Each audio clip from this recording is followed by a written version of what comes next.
Okay, so let's look at how we can use arithmetic in Python. Python provides these operators that we can use to carry out mathematical operations in our code. The plus operator is used for adding two numbers together. The minus operator is used for subtracting the value of one number from another. The asterisk operator is used for multiplication operations. The / character is used for division where the return result is a float. And the double / combination of characters is used for a division operation that returns an integer result or whole number. In Python, we use the percentage character as what's known as the modulo operator. The modulo operator is used to return the remainder left over from a division operation. Okay, so let's look at some examples where we perform arithmetic operations in our Python code.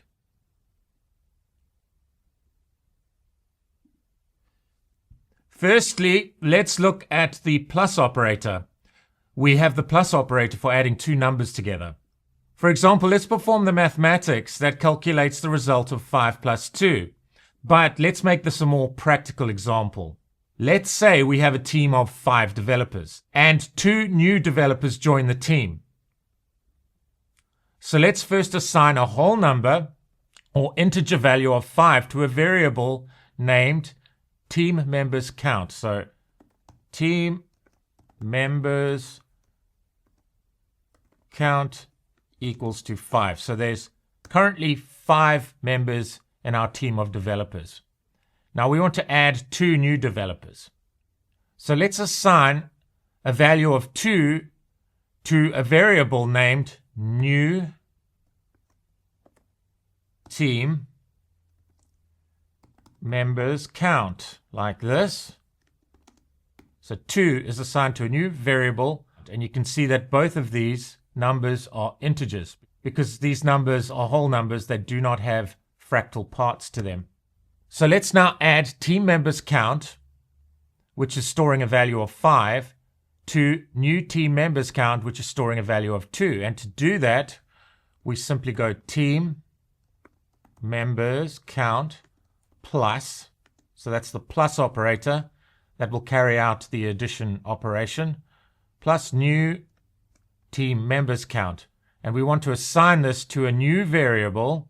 So let's create a new variable called total team members count. And then we use the equals operator, which, as we know from a previous part of this course, the equals operator is used for assignment. So we are assigning a value to a variable using the equals operator, and we're assigning the result of a mathematical operation where we're adding team members count to new team members count, which is essentially a mathematical operation that adds the number of 5 to the number of 2. So let's now use an F string to print out the result of this mathematical operation, and let's also include the expression of the mathematical operation within our F string. So as we know from previous parts of this course, to do an F string, we contain the outputted literal string within quotation marks. We can use double quotes or we can use single quotes like this. I'm just going to use double quotes here. We need to precede the first quote with the letter F, which stands for formatting, because we want to customize the formatting of the output string. And then within curly braces, let's include team members count within the curly braces. Then let's include the plus operator outside the curly braces, because we just want this to be a literal plus. We are containing a variable that contains a value within the curly braces here. And then we want to contain the other operand, which is new team members count, within these curly braces here, which stores the value of 2. And then let's include the literal equals character within our string literal. And then we want to include the result here, which is stored in total team members count, because we are assigning the result of the mathematical operation of team members count plus new team members count to a variable named total team members count. And that looks pretty good. And let's see what happens when we run our code. So make sure you save your code. You can either press Control S or go to the File menu and click the Save menu option here, like this. And then to run our code, we simply type Py or Python, but I'm just going to type Py for short, main.py, like that. Press the Enter key. And there we go. 5 plus 2 equals 7. So we've successfully carried out our first mathematical operation using Python. Excellent. So let's move on to the subtraction operator. So we have the minus operator in Python used for subtracting the value of one number from another. For example, let's say that later in the year, 3 team members leave our development team. So let's create a new variable called team members leave count, like this, and assign it the value of 3. So this is an integer value because it's a whole number. It's not a float, which contains a fractal part in the value. This is a whole number that we're assigning to team members leave count. Let's write the code to subtract the value stored in the team members leave count variable, which is 3, from the value stored within the total team members count variable. And now we can actually reuse our total team members count variable to store the result of our subtraction operation. So we are assigning the result of total team members count minus team members leave count, and we can actually reuse our total team members count variable and assign the result of the subtraction operation to total team members count, like this. Great. And so now we want to print out the expression and the result as we did in the previous example where we printed out the result and the expression of the addition operation. So to print out the expression and the result, let's use an F string. Let's take this variable here. Let's copy this variable here and include it within our F string like this. Let's include the literal minus operator outside of the curly braces because we just want the literal minus operator to appear in our F string there. And then within curly braces here, let's include the team members leave count variable like this. And then let's include the equals operator because we want to express that we're assigning the result of this mathematical operation to the total team members count variable. Great, like this. Okay. And maybe you can already see the problem with this output, but let's run the code.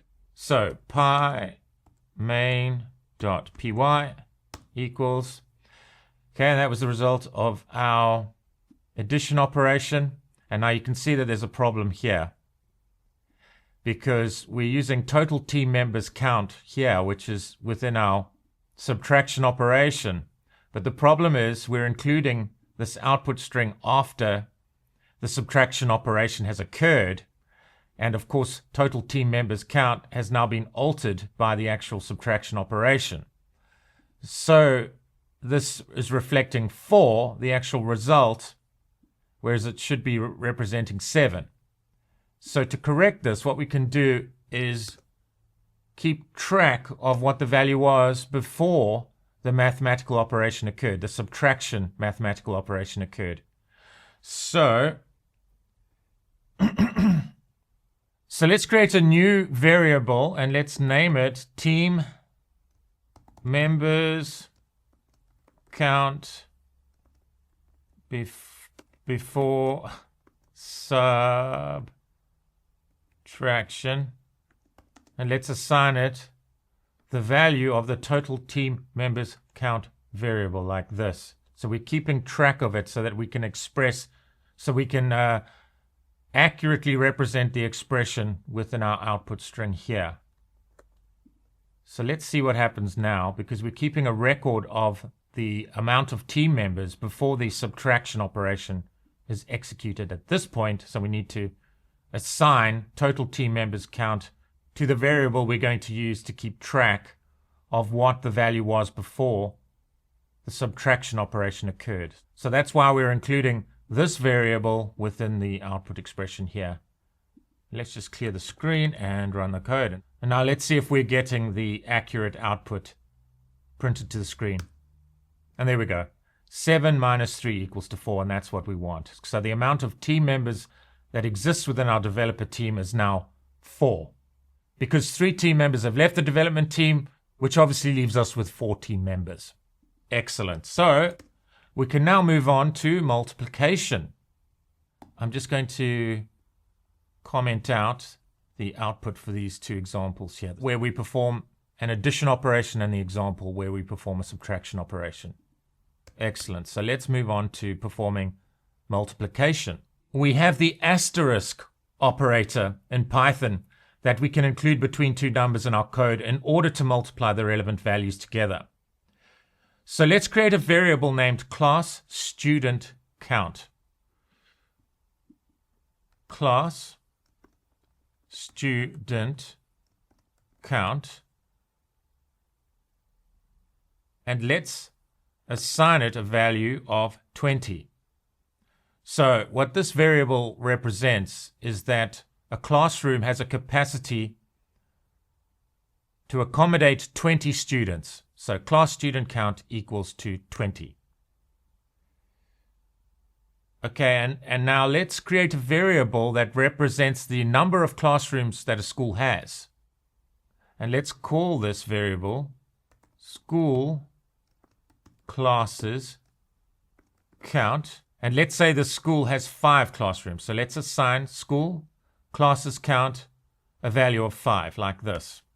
Okay, and now what we want to find out here is how many students the school can accommodate overall. So in order to do that, we can multiply class student count, which is the number of students that each classroom can accommodate, and we can multiply it by the number of classrooms, which is stored in the school classes count variable. And then let's assign the result to a variable called school students capacity, like this. And here we are multiplying class student count by the value stored in the school classes count variable, like this. Great. And then let's print the expression and the result of our multiplication operation to the screen using an F string. Okay. So we want to include this expression. So class student count within the curly braces. We want to include the asterisk symbol here to represent the multiplication operation. Then within curly braces, we want to include the school classes count variable. And then outside of the curly braces, we want to include the equals operator and then the result of our multiplication operation, which is stored in the school students capacity variable here. Okay. Now just remember to, of course, save your work, and then we can run our Python code by typing py main.py, like this. 20 multiplied by 5 equals 100. Excellent. So the school can accommodate 100 students. It has 5 classrooms, and it can accommodate 20 students per classroom. Brilliant.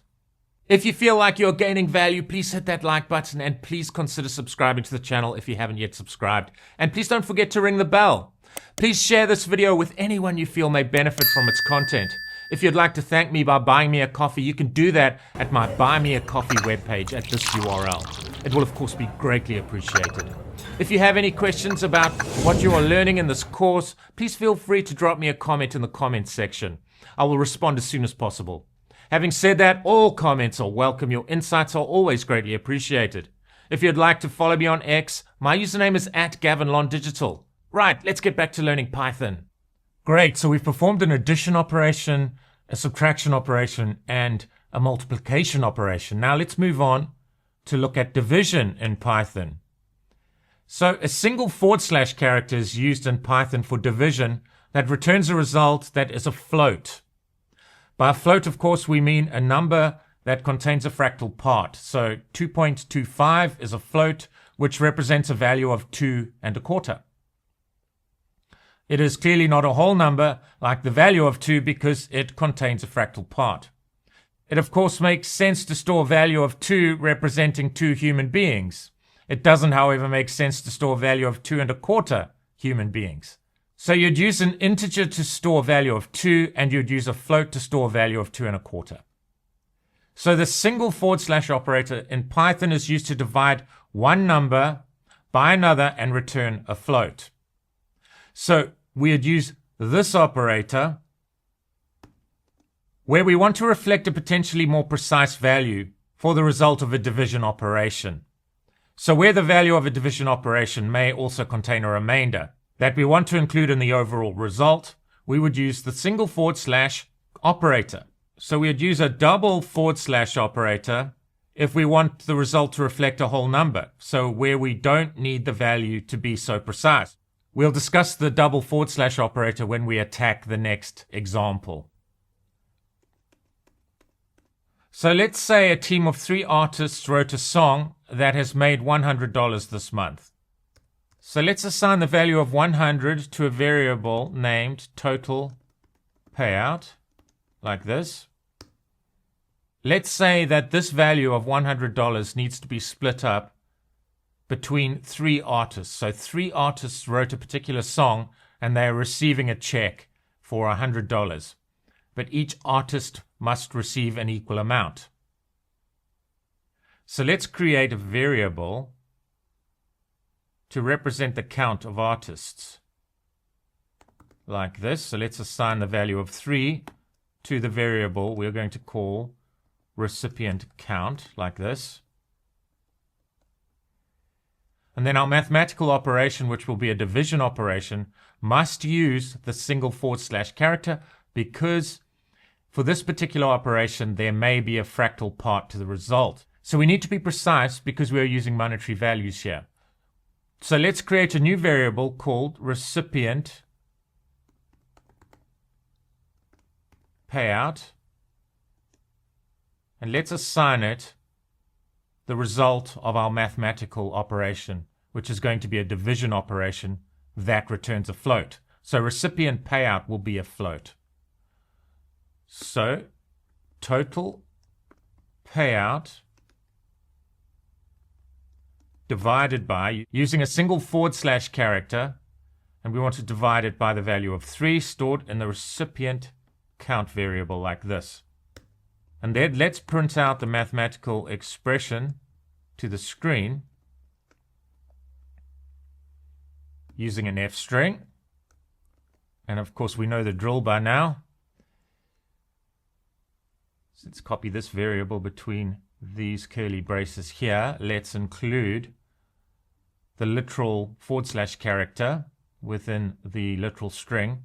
And then let's include the recipient count variable name within these curly braces here. Let's include the equals operator outside of the curly braces.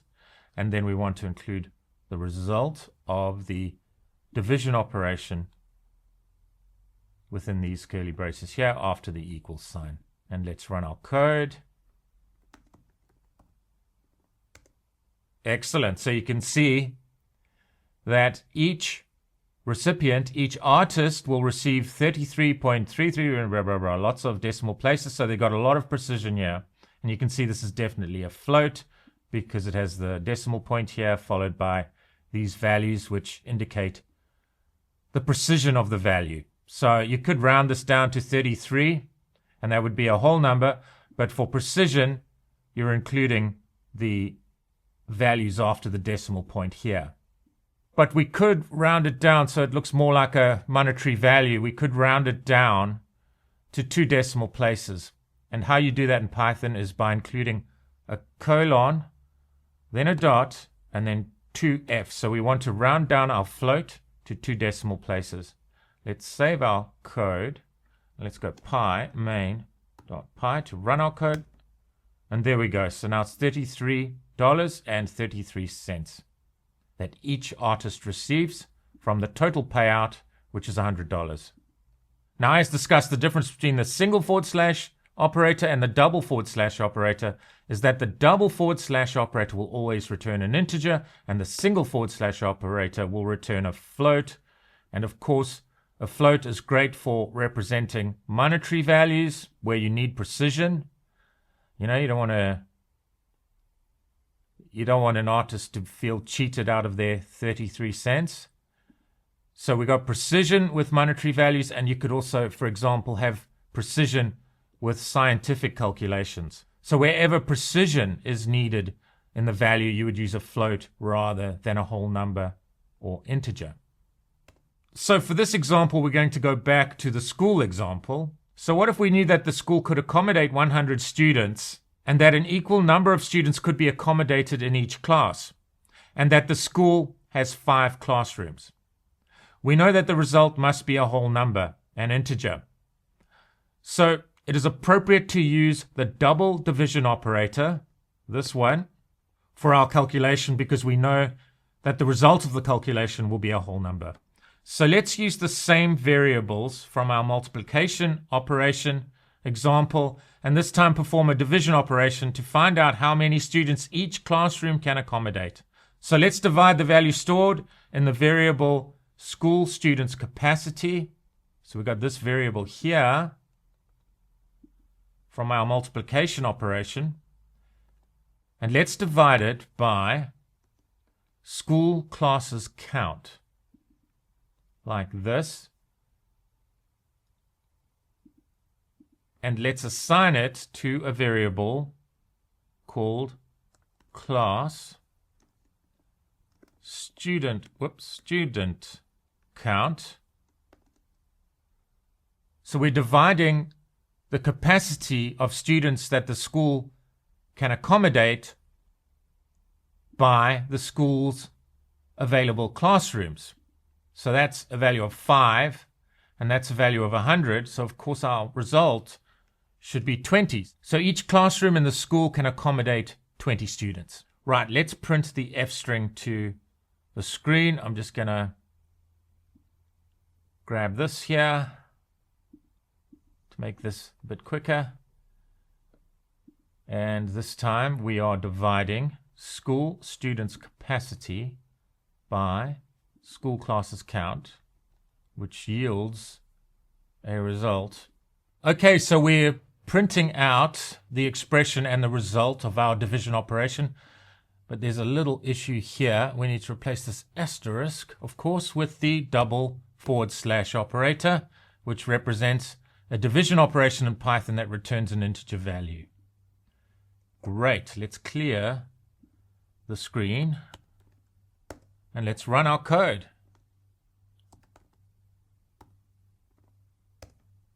Excellent. So 100 divided by 5 equals to 20. Brilliant.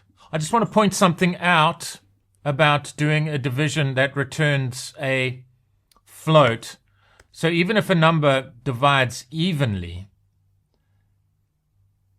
into another number and you're using the single / operator, the result will be stored as a float. So when it's printed to the screen, it will contain a decimal point.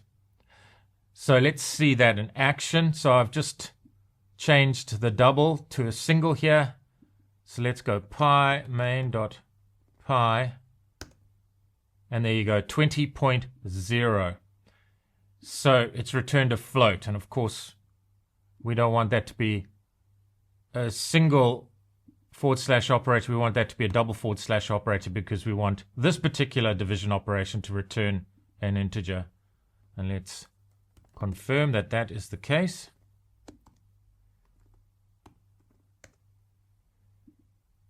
There you go. So 20 instead of 20 point something is returned.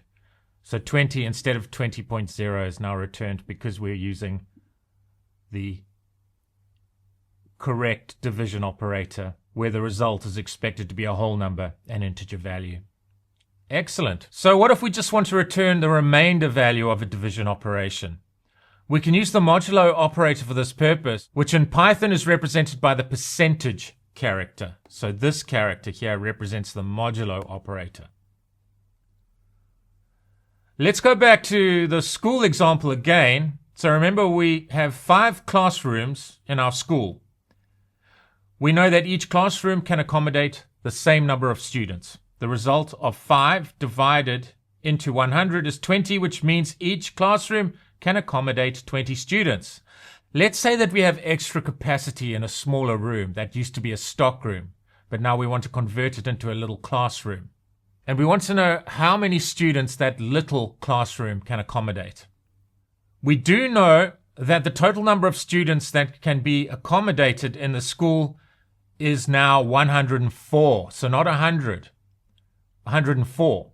So by finding the remainder of the division operator of 104 divided by 20 will give us a value of 4 students that can be accommodated in the smaller room that used to be a stock room.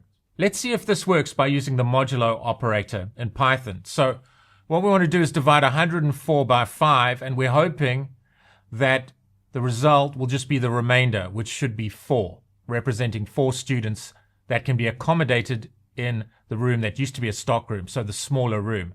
Remember, the 5 classrooms can each accommodate 20 students, so the smaller room should be able to accommodate an extra 4 students. So let's create a variable called school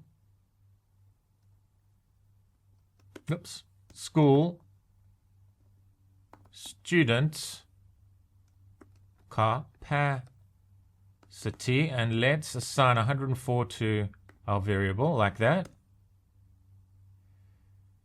And let's create a variable called extra student capacity, and this will be assigned the result of our, if you like, modulo operation. So 5 into 100 divides evenly by 20. So we know 20 students can be accommodated in each classroom. A total of 100 students can be accommodated at the school. There are 5 classrooms. So 20 students can be accommodated in each classroom.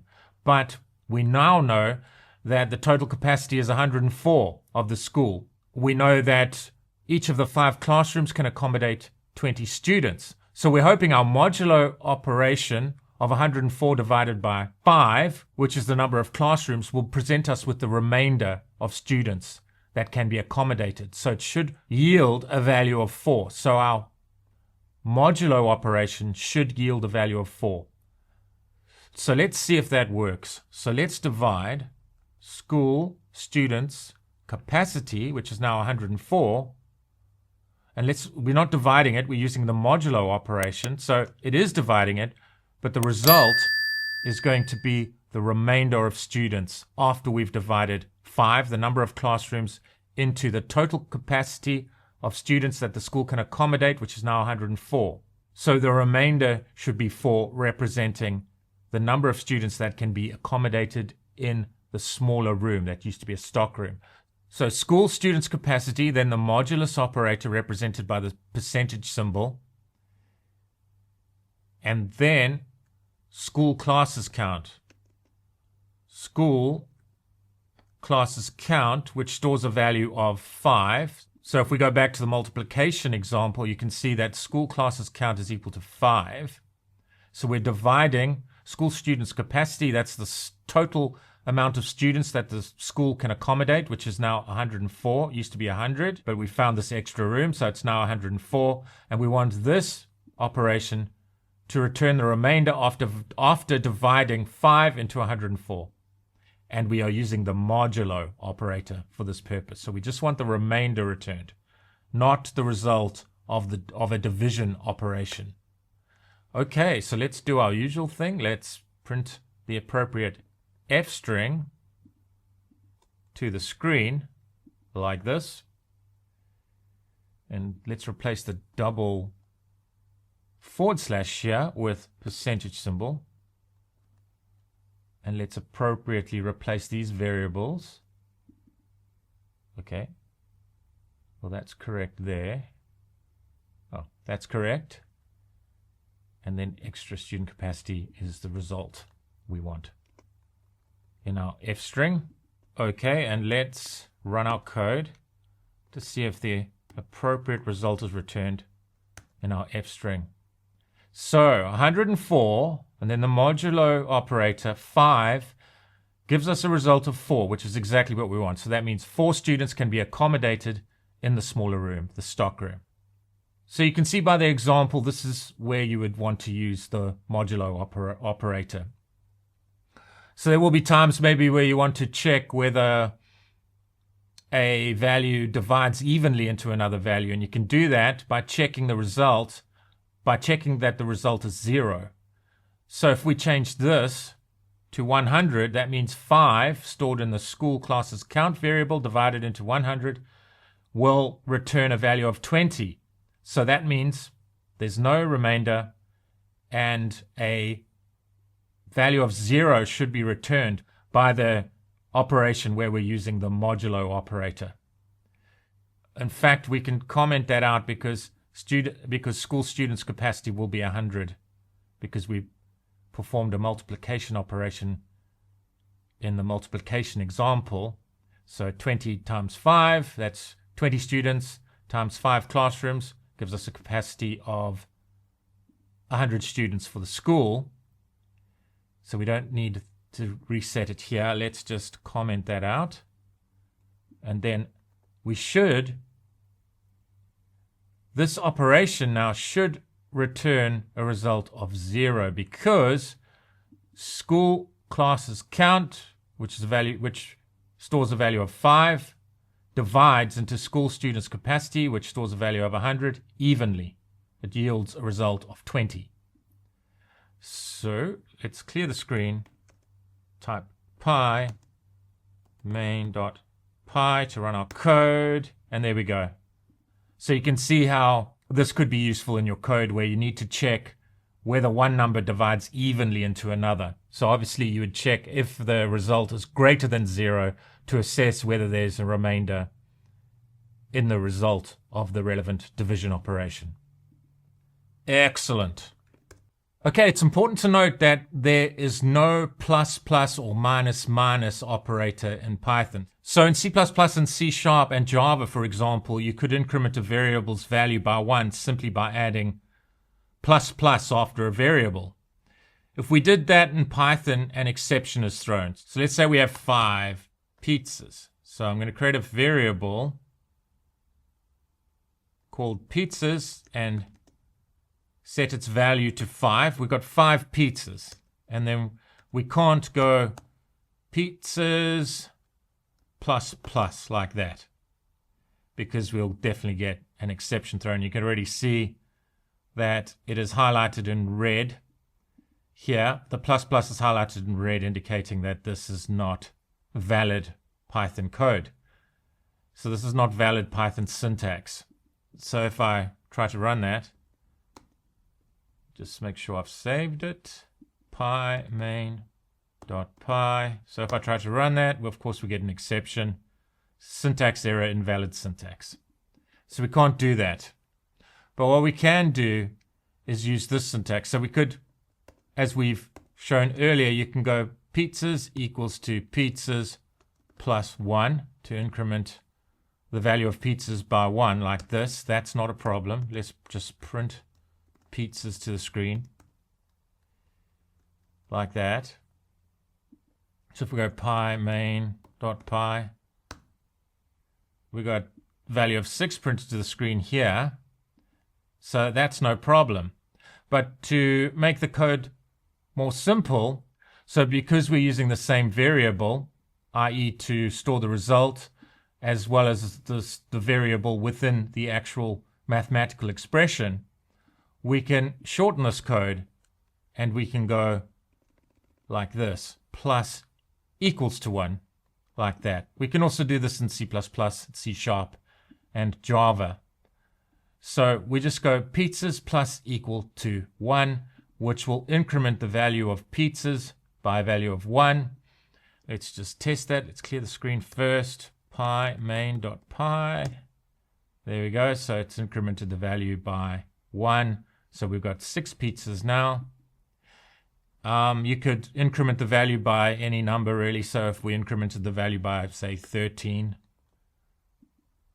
clear the screen, pi, main.pi, and there we go. We got a value of 18. So 5 plus 13 equals to 18, and that's printed to the screen, no problem. And you can also decrement its value. So you could do minus equals to 13. So this is the same as writing pizzas equals to pizzas minus. So let's not use 13 here. Let's use 2. So pizzas equals to pizzas minus 2, and it should give us a value of 3. Let's test that. Let's go pi main.pi. And of course we get a value of 3 here, which is correct.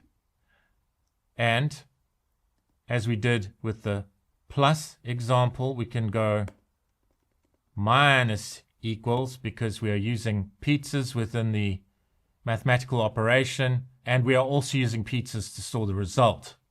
So we can shorten the code. Instead of going pizzas equals to pizzas minus 2, we can go pizzas minus equals 2. And that will yield the expected result of 3. And you can also do that with multiplication.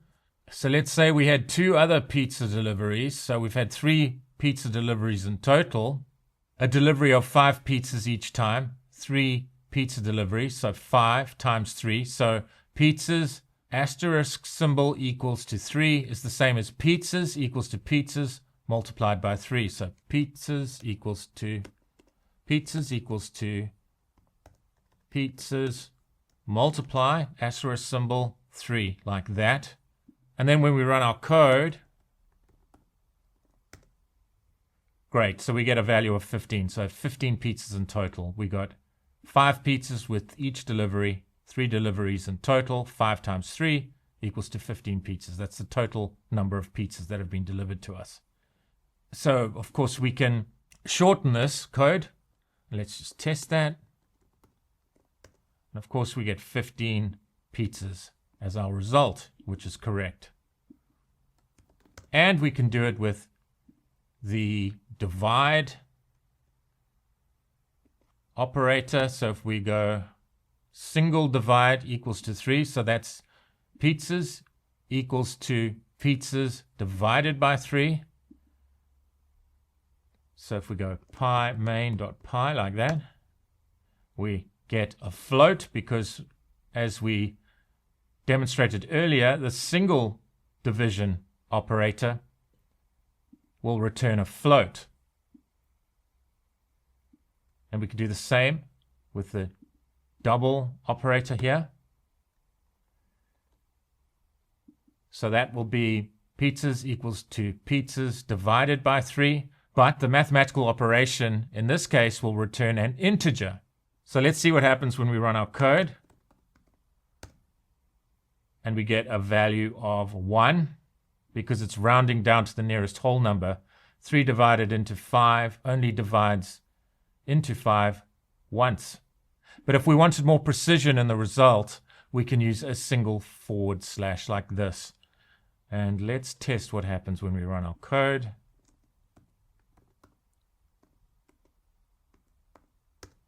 And there we go. It includes more precision, so it includes decimal. So it includes a value after the decimal point to indicate that this value has a fractal part. Okay, let's just do another example for good measure. So let's say we've got 18 pizzas here. Pizzas single forward slash operator equals to 3. So 3 goes into 18 6 times. So it should give us a value of 6.0 because it's going to return a float. So if we go pi main.pi, 6.0 is returned from the mathematical operation. And if we doubled up the forward slash here, let's just clear the screen, pi main.pi, and there we go. We have removed the decimal point and we get a whole number value of 6. Because, of course, 3 divides evenly into 18 6 times. Excellent. I hope you've enjoyed and benefited from this part of the Python course for beginners. In the next part of the course, we'll discuss typecasting in Python. If you feel you have gained value, please hit the like button. And if you're not yet subscribed to the channel, please subscribe. And please don't forget to ring the bell. Please share this video with anyone you feel may benefit from its content. If you'd like to thank me by buying me a coffee, you can do that at my Buy Me a Coffee webpage at this URL. It will of course be greatly appreciated. If you have any questions about what you have just learned in the course, please feel free to leave your questions in the comments section. I will respond as soon as possible. Having said that, all comments are welcome. Your insights are always greatly appreciated. If you'd like to follow me on X, my username is @GavinLonDigital. I hope to see you soon. Thank you and take care.